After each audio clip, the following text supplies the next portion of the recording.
नमस्कार, मैं हूं निकिता और आप देख रहे हैं सत्यहिंदी.com। चलिए एक नजर डालते हैं अब तक की सुर्खियों पर। अमेरिका के राष्ट्रपति डोनाल्ड ट्रंप ने शनिवार 29 मार्च को ईरान पर बमबारी करने को लेकर धमकी दी थी, जिस पर अब ईरान की ओर से पलटवार किया गया है। ईरान के supreme leader Ayatollah Ali Khamenei के सलाहकार अली लारिसानी ने सोमवार 31 मार्च को चेतावनी देते हुए कहा कि अगर अमेरिका या उसके किसी सहयोगी की ओर से हम पर हमला किया गया तो ऐसे में ईरान को भी परमाणु हथियार को हासिल करना ही होगा।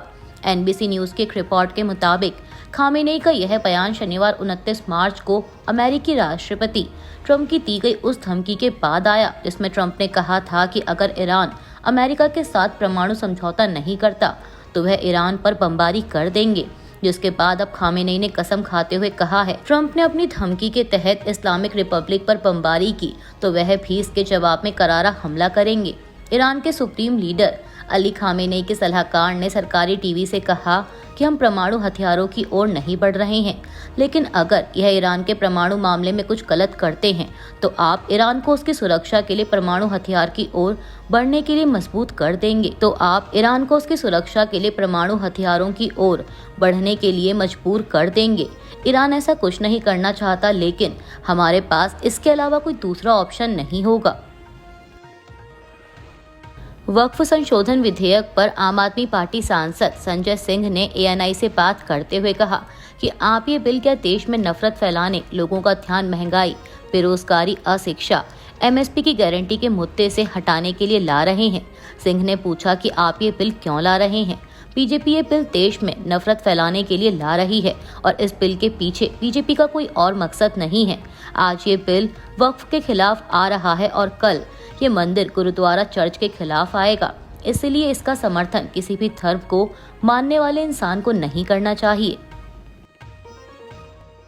उत्तराखंड सरकार द्वारा कई स्थानों के नाम बदलने की घोषणा पर समाजवादी पार्टी प्रमुख अखिलेश यादव ने कहा कि उत्तराखंड का नाम भी उत्तर प्रदेश 2 कर दीजिए।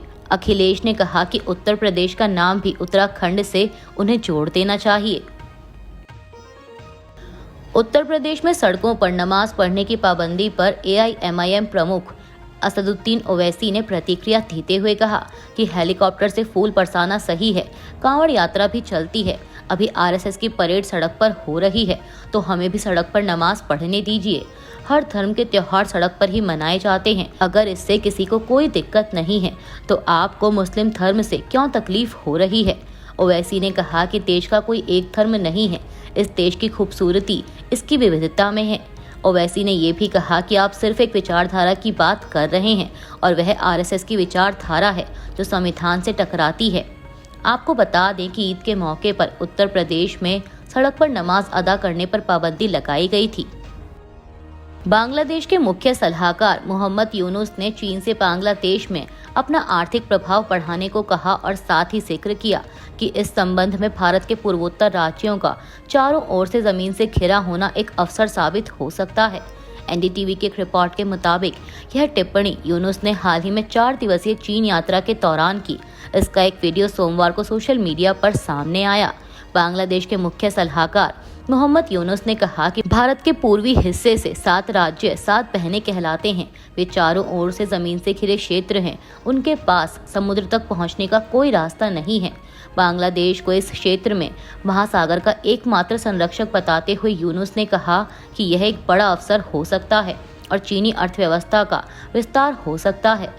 आपको बता दें कि 7 सिस्टर्स स्टेट यानी पूर्वोत्तर भारत के 7 राज्य हैं जो कि अरुणाचल प्रदेश, असम, मणिपुर, मेघालय, मिजोरम, नागालैंड और त्रिपुरा हैं। ये अपने भौगोलिक, सांस्कृतिक और रणनीतिक महत्व के लिए जाने जाते हैं।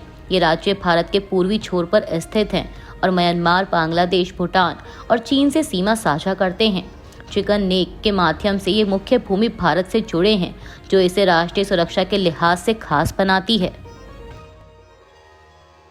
अब मोहम्मद यूनुस की इसी टिप्पणी पर असम के मुख्यमंत्री हेमंत बिस्वा शर्मा ने जवाब देते हुए कहा कि उनका ये बयान अति निंदनीय और आपत्तिजनक है। CM शर्मा ने X पर एक पोस्ट में लिखा कि बांग्लादेश की तथाकथित अंतरिम सरकार के मोहम्मद यूनुस का बयान, जिसमें पूर्वोत्तर भारत के 7 सिस्टर स्टेट को घिरा हुआ बताया गया है और बांग्लादेश को उनके संरक्षक के रूप में पेश किया गया है, अपमानजनक और बेहद निंदनीय है। पूर्वोत्तर को महत्वपूर्ण मार्ग से काटने का खतरनाक सुझाव दिया है। इसीलिए चिकन नेक कॉरिडोर के नीचे और आसपास अधिक मजबूत रेलवे और सड़क नेटवर्क विकसित करना जरूरी है। चिकन नेक को प्रभावी ढंग से दरकिनार करते हुए पूर्वोत्तर को मुख्य भूमि भारत से जोड़ने वाले वैकल्पिक सड़क मार्गों की खोज को प्राथमिकता दी जानी चाहिए। झारखंड में मंगलवार को तड़के 2 मालगाड़ियों की आमने सामने भीषण टक्कर हो गई। समाचार एजेंसी पीटीआई के मुताबिक यह हादसा झारखंड के साहिबगंज में हुआ। हादसे में 2 ट्रेन ड्राइवरों की मौत हो गई और 4 लोग घायल हुए हैं। पुलिस के मुताबिक यह हादसा रात करीब 3 बजे बरहेट थाना क्षेत्र के भोकनाडीह के पास हुआ। दोनों ट्रेनें सरकारी बिजली कंपनी एनटीपीसी की थीं। जिस ट्रैक पर हादसा हुआ वह भी एनटीपीसी का है और इस ट्रैक को मुख्य रूप से पावर प्लांट तक कोयला पहुंचाने के लिए इस्तेमाल किया जाता है। उत्तराखंड के मुख्यमंत्री पुष्कर सिंह धामी ने राज्य के 4 जिलों में स्थित विभिन्न स्थानों के नाम बदलने की घोषणा की है। सीएम धामी ने इस फैसले को जन भावना और भारतीय संस्कृति और विरासत के अनुरूप बताया है। 31 मार्च सोमवार की देर शाम को मुख्यमंत्री धामी ने एक महत्वपूर्ण फैसला लेते हुए जनपद हरिद्वार, देहरादून, नैनीताल और उधम सिंह नगर में स्थित विभिन्न स्थानों के नाम बदलने की घोषणा की। घोषणा के अनुसार हरिद्वार जिले में औरंगजेबपुर का नाम शिवाजी नगर, काजीवाली का आर्य नगर, चांदपुर का ज्योतिबा फुले नगर, मोहम्मदपुर जट का मोहनपुर जट, खानपुर कुर्सली का अंबेडकर नगर, इंद्रेशपुर का नंदपुर, खानपुर का श्री कृष्णपुर और अकबरपुर फाजलपुर का नाम विजयनगर किया जाएगा।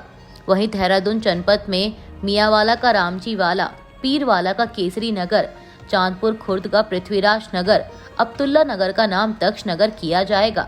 इसके अलावा नैनीताल जिले में नवाबी रोड का अटल मार्ग, पंचक्की से आईटीआई मार्ग का नाम गुरु गोवलकर मार्ग किया जाएगा और उधम सिंह नगर में नगर पंचायत सुल्तानपुर पट्टी का नाम बदलकर कौशल्यापुरी किए जाने की घोषणा की गई है।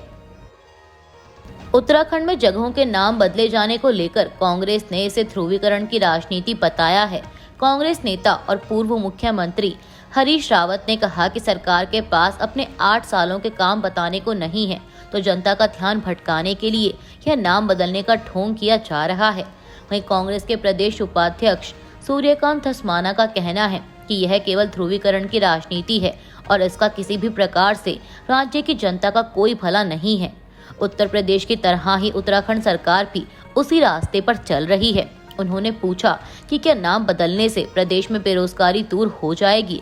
धस्माना ने कहा कि ईद के दिन सरकार मुस्लिम नामों को समाप्त करके ध्रुवीकरण की राजनीति करने में जुटी है।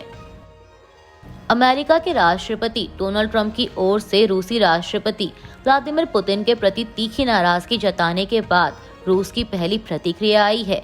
रूस ने कहा कि वह अभी भी अमेरिका के साथ काम कर रहा है। मीडिया रिपोर्ट्स के मुताबिक रूसी राष्ट्रपति के प्रेस सचिव दिमित्री पेस्कोव ने कहा कि हम अमेरिकी पक्ष के साथ काम करना जारी रखेंगे, सबसे पहले अपने संबंधों को बेहतर बनाने के लिए काम करेंगे। उन्होंने कहा कि इस हफ्ते पुतिन और ट्रंप के बीच वार्ता की कोई योजना नहीं है, लेकिन जरूरी होने पर पुतिन इसके लिए तैयार हैं। दरअसल आपको बता दें कि इससे पहले रविवार को ट्रंप ने एनबीसी न्यूज को दिए एक इंटरव्यू में कहा था कि वो रूसी राष्ट्रपति व्लादिमीर पुतिन से काफी नाराज हैं। ट्रंप ने इंटरव्यू में यह भी कहा कि अगर पुतिन युद्ध विराम पर सहमत नहीं होते हैं तो वो रूस से तेल खरीदने वाले देशों पर 50% का टैरिफ लगा सकते हैं। पीटीआई को दिए एक इंटरव्यू में उत्तर प्रदेश के मुख्यमंत्री योगी आदित्यनाथ ने कहा है कि तमिलनाडु जैसे राज्यों में हिंदी को लेकर विवाद नेताओं द्वारा उनके संकीर्ण राजनीतिक हितों के लिए पैदा किया जा रहा है। सीएम योगी ने कहा कि यूपी में हम तमिल, तेलुगु, मलयालम, कन्नड़, बंगाली और मराठी पढ़ा रहे हैं, तो क्या इससे यूपी छोटा हो गया? यूपी में रोजगार के नए अवसर पैदा हो रहे हैं, नौकरियां पैदा हो रही हैं। जो लोग अपने संकीर्ण राजनीतिक हितों के चलते इस भाषा विवाद को पैदा कर रहे हैं, वे अपने राजनीतिक मकसद को पूरा कर सकते हैं, लेकिन वे एक तरह से युवाओं के रोजगार पर हमला कर रहे हैं। अब मुख्यमंत्री योगी आदित्यनाथ के इसी बयान को लेकर कांग्रेस ने उन्हें घेरा है। कांग्रेस नेता कार्ति चिदंबरम ने अपने एक्स हैंडल पर लिखा कि क्या यूपी सरकार यह ब्यौरा देगी कि उनके स्कूलों में तमिल में पढ़ाने वाले कितने शिक्षक हैं, कितने छात्रों ने तमिल भाषा को विकल्प के रूप में नामांकन कराया है। उन्होंने लिखा कि तमिलनाडु में छात्रों के लिए अनिवार्य रूप से हिंदी सीखने का कोई कारण नहीं है। तमिलनाडु आने वाले किसी भी प्रवासी श्रमिक के पास तमिल का कोई पूर्व ज्ञान नहीं है। हिंदी थोपना बंद करें। अभी के लिए बस इतना ही। बाकी की खबरों के लिए बने रहिए सत्यहिंदी.com के साथ।